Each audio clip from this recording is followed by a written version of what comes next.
Whether you need flowers delivered around the corner or around the world, you know you can depend on Classic Florist and Home Decor. Classic can make any occasion special, anniversaries or birthdays, sympathy, or just thinking of someone. What better way to brighten someone's day than with a beautiful bouquet of fresh-cut flowers or a beautiful plant? Don't forget how easy the professionals at Classic can make those special days. Just give us your list for 2015 and you are guaranteed not to miss a holiday. Classic has it handled all year long. Classic Florist is not your average flower shop. See for yourself at Classic Florist and Home Decor, 913 Hillcrest Parkway in Dublin.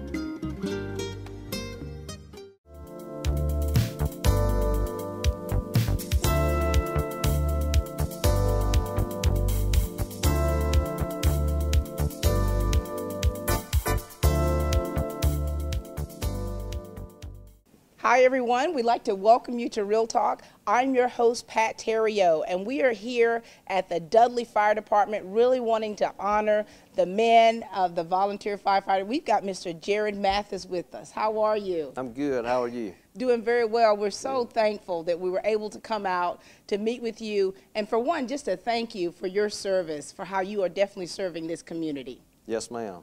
You know, we're looking around here at all these cool fire trucks, and you know, we're actually very anxious for you to kind of tell us about it, but we want to talk a little bit about you first. We want you to tell us a little bit about you, and then we'll get into more detail about this fire department. Okay.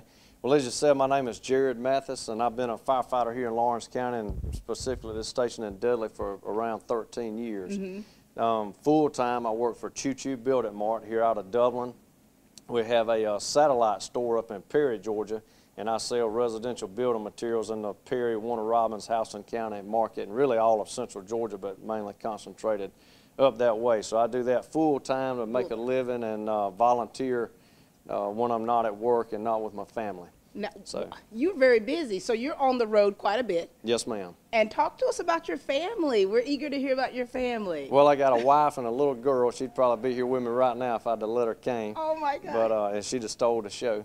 But she's 2.5, and her name is Caitlin, and she loves the fire station and fire department. Matter of fact, she likes for me to bring her down here on the weekends and crank up the fire trucks and just look at them, and she gets real excited if she sees a fire truck if we're going down the road. But and then my wife is Miranda, and she stays at home and takes care of Caitlin and wow. Takes care of the house. So, how cool is that? Very blessed with a great family. You absolutely are, and that's the backbone, you know, to help make you who you are, having a strong family. Absolutely. And of course, don't you have a street named after your family? Well, I live on Mathis Road, which is just outside of Dudley, and my great-grandfather, of course he's passed away now, but he was the first one that ever lived on the road that had a telephone. And he was a big farmer back in the early 1900s, so he owned most of the land on the road, him and Mr. Libran, but somehow or another the road was named after him. Mr. Libran lives on the corner of Old Macon and Mathis, but so yes, ma'am, we got a family road name. That is so cool. You know, I grew up here in Dudley, like on a farm. I'm not kidding you, like on a farm, really. I used to like farm. People find that farming is hard work, especially back in those times. It's easy now for people that farm, but well, I say it's easier, but they got a lot better equipment than people probably had back in 20 or 30 years ago. Absolutely. Not saying you're old or anything. No, we're definitely not saying. Didn't we just meet? I'm just kidding. But no, it's just wonderful to be back here in Dudley, and you know, to see the work that you all are doing here. Yes, it's just really amazing. And we definitely want to feature volunteer firefighters to let people out there to know just how hard you work and what you do to sacrifice for us and for our well-being. Well, I mentioned, you know, we volunteer when we're not at work and not with our family, but that's not always the case. You know, most of the time when we get a fire call, it's always at the most inopportune time. You know what I mean? You're just sitting down to eat supper, or you're just finishing to walk into church, or you're just about to do something with your family that you promised them you're going to do, and then all of a sudden you got a fire call. It may be a house fire, it may be a bad wreck, and at that particular time you have to, you know, regroup, drop what you're doing, and go answer the call if you're going to go. And here in Lawrence County, our fire department is primarily made up of volunteers. We have a couple of paid guys stationed throughout the county that work 24 hour shifts, Right. and they work 24 and off 48. And we only have 3 of those in the entire county. One on the west side, one on the east side, and one at, excuse me, actually just 2 of those in the whole county that work 24/48. The rest of them work 8 to 5. Volunteer. Monday through Friday. Wow. Well, no, we have some paid guys that work 8 to 5 Monday through Friday just at specific stations. Right, right. We actually have one here in Dudley, which you may meet in a minute, Okay. Josh McCord, that works here 8 to 5 Monday through Friday. But other than that, at nighttime, on the weekends, and on holidays, the Lawrence County Fire Department is 100% volunteer. So, That is awesome. so if no volunteers are able to go or can go, it could be disastrous. And so, people, if you didn't know how necessary volunteer firefighters are, you're going to find out at the end of this show. So let's take a little tour around here, and you kind of show us a little bit about the equipment and the trucks that you use. Okay. Are you ready to go for it? Yes, ma'am. All right. This We'll be back in just a moment. Okay, All right? thank you. Back in just a moment. Okay, Jerry. Now, let's talk about this truck right here.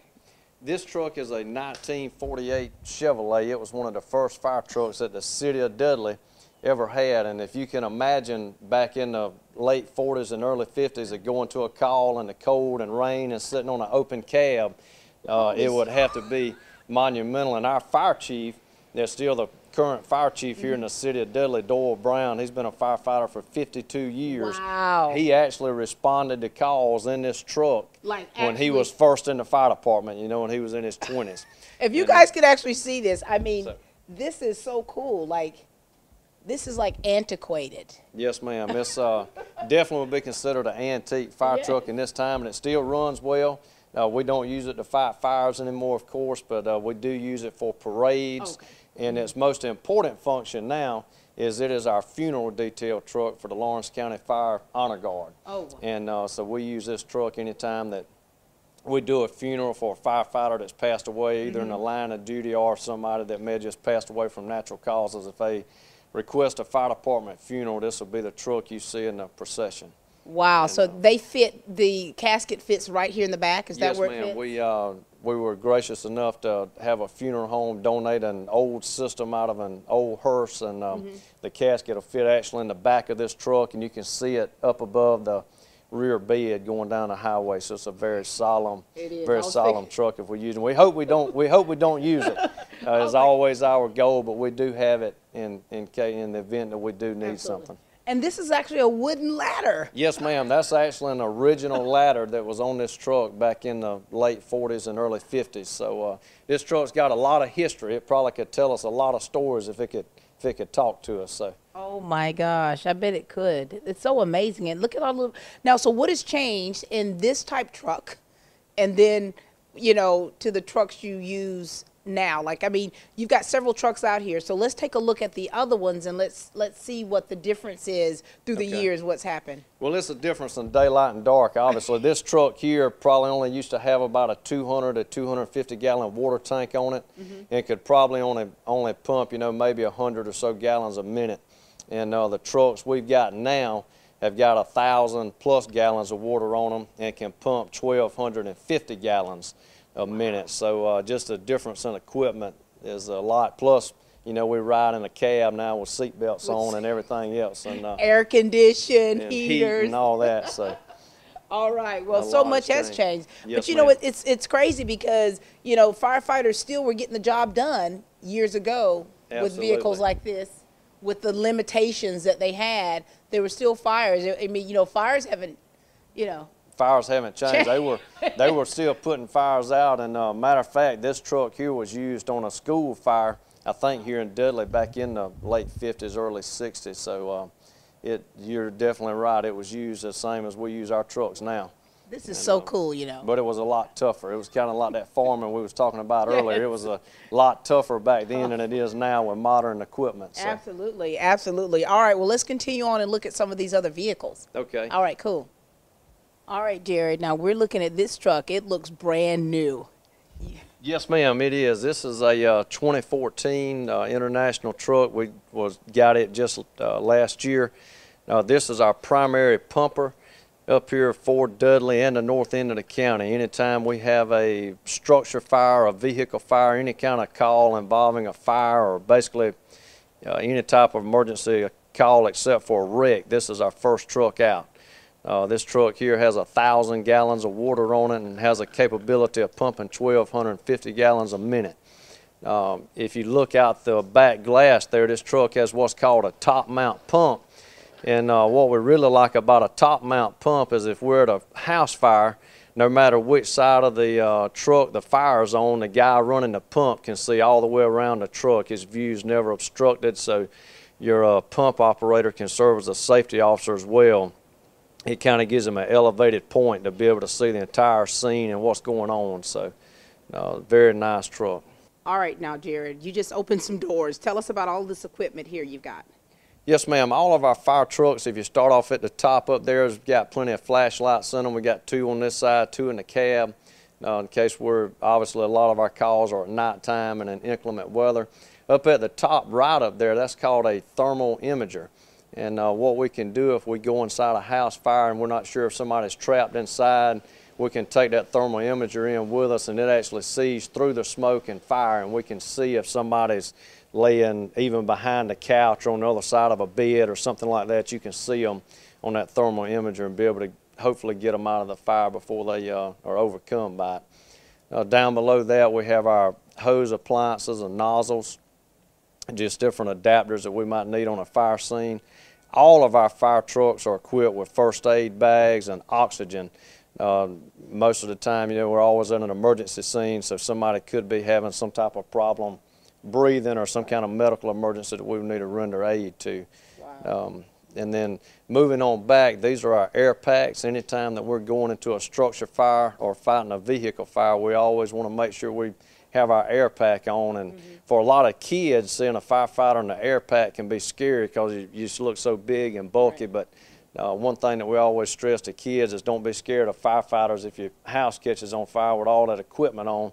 Right. And we go around to the schools and do a lot of fire safety education so they know what firemen look like and what we sound like when we're wearing those packs. But those packs allow us to breathe fresh air. Right. Even when we're in a smoky environment, so we're able to move around and just as we are now and breathe fine. So now this truck is brand new, so it's like, did you have to like take a class to as far as how to utilize it, because it's got so many different compartments that are so different?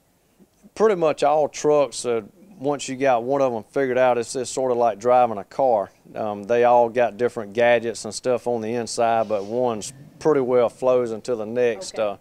This truck does have a lot on it that some of your older trucks may not have, but pretty much anybody that's in the fire department would be able to operate it in probably 30 minutes to an hour worth of training. So.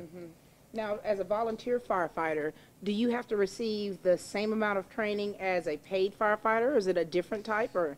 Actually, in Lawrence County, we do. A few years ago, we signed on, and everybody that comes on board now has to get what's called NPQ Firefighter 1. That's the same exact training that paid firefighters got anywhere in the state of Georgia, all the way up to Atlanta. Most of our volunteers, a vast majority of them, are actually what we call state certified firefighters, and that's basically the same certification that anybody at a paid department would have. All right, now, Jared, this particular truck here is a City of Dudley truck. Can you explain the difference or additions to this one? Or? Yes, ma'am. Most of the municipalities in Lawrence County, Dudley, Dexter, Cadwell, Rents, and East Dublin, all have city trucks as well as county trucks at the fire station.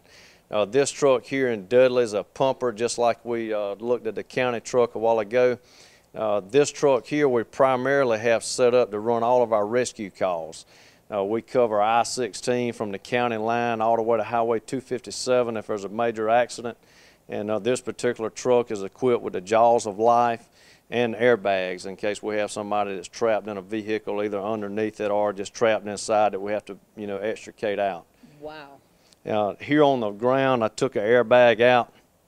This is the airbags that we would use to lift vehicles or lift somebody out from up under a piece of equipment. It may not necessarily have to be a wreck. Somebody could have a tractor turn over on them, or some kind of building collapse or anything. We could use the airbags to be able to get that off of them. There's only about 3 sets in the whole county. We have a set here in Dudley. There's a set on our rescue, what we call Rescue 1 at the main station, and I do believe the city of Dublin's got some airbags as well. And if we want to move back to the back of the truck, back here we have the Jaws of Life mounted on a reel. Anytime we respond to a wreck, if we pull up, we've got the Jaws back here with 150 foot of hose line on it, so we can crank our power unit up, grab our Jaws of Life up here off the top, and go and extricate somebody from the vehicle. Now, I've got a question though. Does the new truck have the Jaws of? This one is the one that has the Jaws of Life. Yes, ma'am. The new one ma'am. does not have that. That's right. The new truck is, we primarily use it. Most fire departments you'll find only have Jaws of Life on one truck. We use this truck for all our rescue calls, and the other truck we use for most of our fire calls. Wow. So we kind of, depending on the type of call it is, depends on which truck we take. And if it's a serious enough call, you know, we roll every truck we got. But most of the time, if it's a wreck or some type of call involving a rescue, we take our city truck that's got our rescue equipment on it. That's great. So you're Yes, pretty ma'am. much well equipped here in Dudley. Yes, ma'am. Okay, ladies and gentlemen, we are here in the day room here at the Dudley Fire Department. You know, Jared, you have been so awesome in showing us, you know, all the cool things out there about the different equipment and things like that. So, I mean, is there anything that you have left out that you feel you need to share? Well, the only other thing I'd like to add in, we're always looking for volunteers. So if anybody out there wants to be a volunteer or is interested in the fire department, it's a lot of training you have to go through, but it's basically, you can start off as a volunteer, and later on down the road, once you get your training, it could even open up to a full-time position one day. As I said earlier, we have paid firefighters that work 8 to 5, some that work 24-hour shifts. Right. You got to have your EMT to be a paid firefighter, so there's opportunities for you to work with an ambulance service. And employers in general, just like for the fact, even if you don't work in the fire department, if you go to work somewhere and they say that, hey, you're a certified firefighter, people just like that. I tell all young people it's like going to college. It's something that nobody can ever take away from you. Once you get that certification, you're always going to be a firefighter. Absolutely. And, now, Josh McCard here is a prime example of that, of starting off as a volunteer firefighter. How are you, Josh? I'm doing good. How about you? Doing very well. Now, you know, he's talking about how you all are definitely needing volunteers and wanting people to definitely think about being a volunteer firefighter, and you yourself started off as one. I sure did. I was going to college. I majored in engineering in college. There wasn't a firefighting degree anywhere?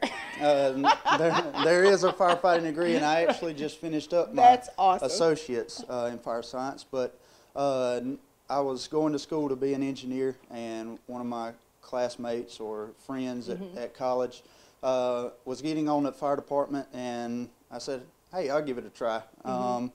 And I went to the office, or the EMA office, and got an application just like every other volunteer does. And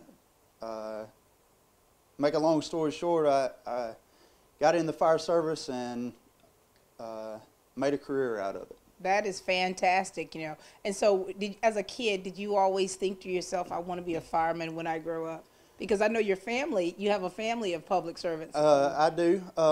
My dad was a Georgia State Trooper all my life. He's retired now, but I've been around public safety all my life, and I was trying to break the mold, but I fell back into the mold. Right.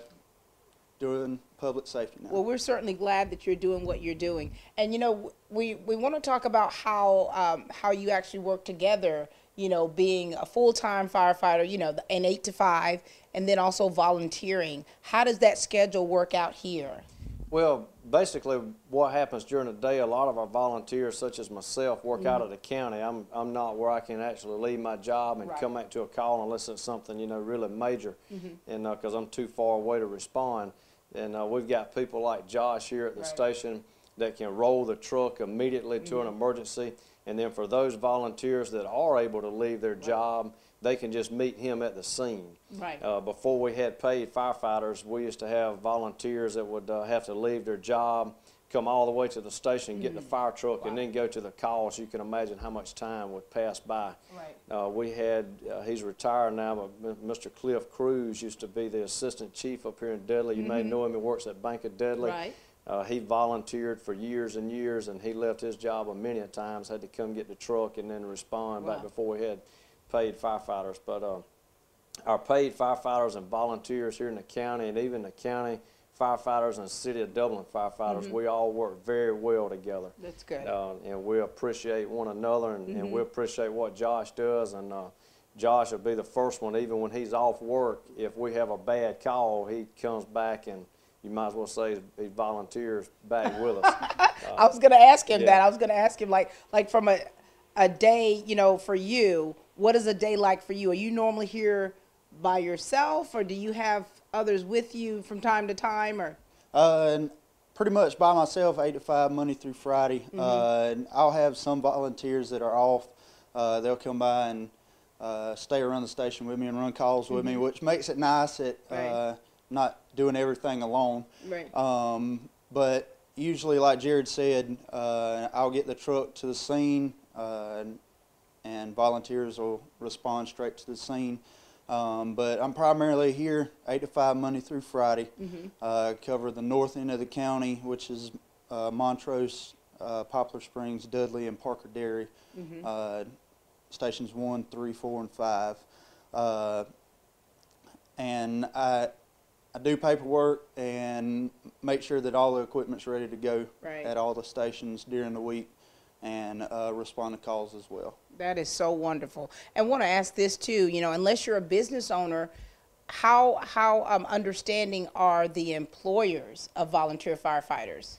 I've always been lucky. I've never had a job where it ever caused me a problem. Okay. Some people probably don't have that luxury, but I don't personally know of anyone in Lawrence County that's ever had a conflict with their job because of the fire department. Okay. And a lot of times, you know, just recently we had a house fire that was, you know, went out at 4:30, 5 o'clock in the morning, and naturally we're not going to have the call wrapped up in time to be at work on time. Right. And most people that I know of have called in or, you know, said, hey, we're on a call, and most people are very understanding of that. Yeah. Of course, a lot of people that are in the fire department, it's kind of people that always give 110%. So when they're at work and then they have a fire call, they're not getting a problem because they're probably, you know, really working hard when they're at work anyway. So.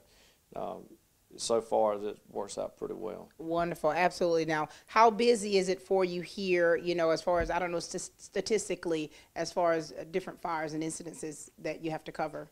Last year and the year before that, it was pretty busy up this way. The county as a whole keeps, the call volume keeps growing. We ran, I think, 25 calls short of 3,000 this past year. When I first got on the fire department, it was about 2,400, 2,500. So we've grown every year about 100 calls. As far as this area number of calls, I'm not exactly sure, but I would say this is a pretty busy area. And we want to ask you this too, as far as, we know you go out and do different fire safety things with kids. Can you tell us a little bit about that, some of the things that you normally go out and do? Well, Josh and a lot of the paid guys go out to all of the elementary schools every year in October, and he probably does quite a bit more than I do. So we should ask him about that. Yeah, but on the same token, we have a lot of our volunteers, myself included, that does a lot of fire safety prevention outside of the schools. We go to daycares a lot of time, different churches. On weekends, we've even had requests, and several times here at this station took a fire truck to a birthday party where there were kids in and let all the kids see the fire truck. And then while we're there, we talk about fire safety and what to do if your house catches on fire, how to call 911. So we just use it as an opportunity to educate the public about the fire department. Absolutely, that's wonderful. And do you want to add something to some of the things that you do? As far as the fire prevention side, as Jared said, we do go to all of the schools within the county and teach fire safety.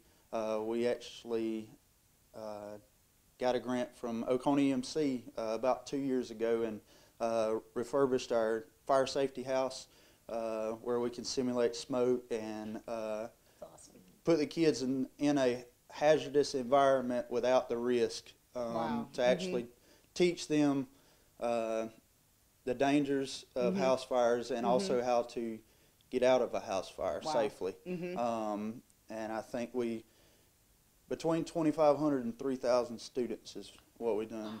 That's wonderful. So that is outstanding. That's wonderful. Well, we certainly appreciate everything that you all do. I mean, it's amazing. I think the people out there are definitely going to be astonished at the amount of work that the Dudley Fire Department does, and to the outreach that you do to really to help others out there to be safe. Not just with the kids, but adults as well. And we certainly thank volunteer firefighters for the time that you take out of your life to do this for free. Yes, ma'am. To risk your life to help those out there and ourselves. And so we thank you very much. Thank you. Well, we appreciate you coming up here. We enjoyed having you. Absolutely enjoyed being here. Ma'am. I might call you because I might need to borrow a fire truck for my birthday. Okay. And we want to thank you so much, Josh, for everything that you do. I mean, you're up here, you know, pretty much by yourself, but you are definitely equipped to do what you do, and you do it well. Thank you very much. All right. Well, that's all the time we have for today at Real Talk. This has been wonderful here, being at Dudley Fire Department, meeting some wonderful guys, viewing the equipment and the amazing equipment that they have. Yes, so we thank you so much for watching Real Talk, and please keep watching.